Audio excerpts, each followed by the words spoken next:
batzuk herria zoroi euskeraz ahantzi. Bertzeak euskara maite herria gaitzetxe. Hizkuntza eta herria berez ez doatzi. Berek nahi daukate konprenian hazi, batak bertzeak gabe ez daizkela bizi. Batak bertzeak gabe ez daizkela bizi. Gure beretik gora, familia da dikorika, euskara da kanpora, eta denok korrikara.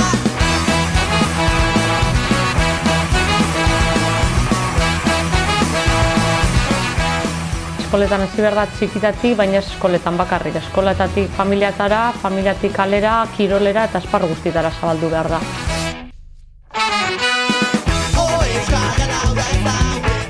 Txikietan tutore edo irakasleen arabera kontzientzia gehiago dago eta nagusietan bakoitzaren entornoaren arabera. Lana izan da, jolastorutan elkartzen ginen, petoa prestatzen eta nondik izango doan eta informazioa jaso eta bar.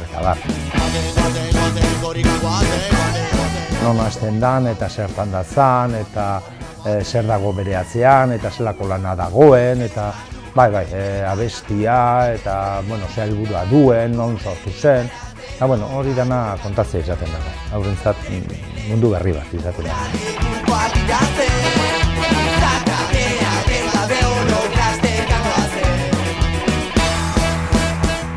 Pozik eta ilusioz eta batez bere gaurko bezala egunez pasatzen baldin bada, badene parte hartzeko aukera dukate eta oso pozik.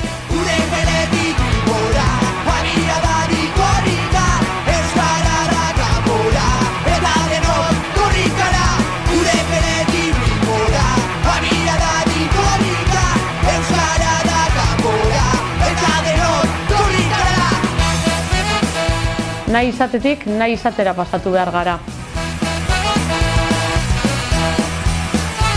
Euskaldunok euskaldundu bilakatu behar gara.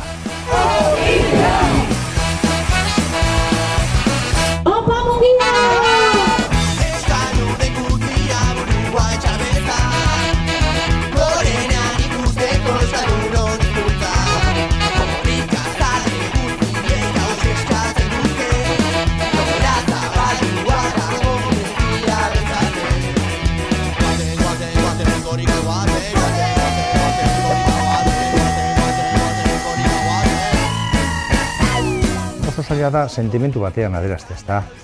Emozioa orokorra da. Gero harridura, gero ardura.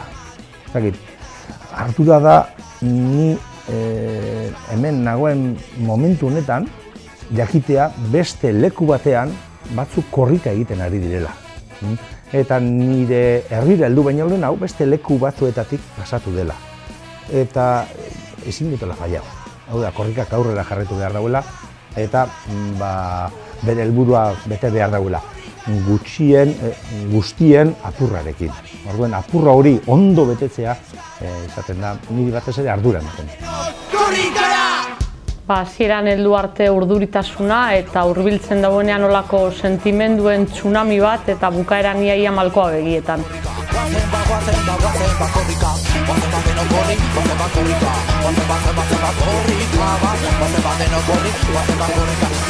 Guazen bakorrika. Gure beretik gora, familia da dikorrika, euskara da kanpora, eta denok korrikara. Gure beretik gora, familia da dikorrika, euskara da kanpora, eta denok korrikara. Gure beretik Euskaldundu. Euskaldundu.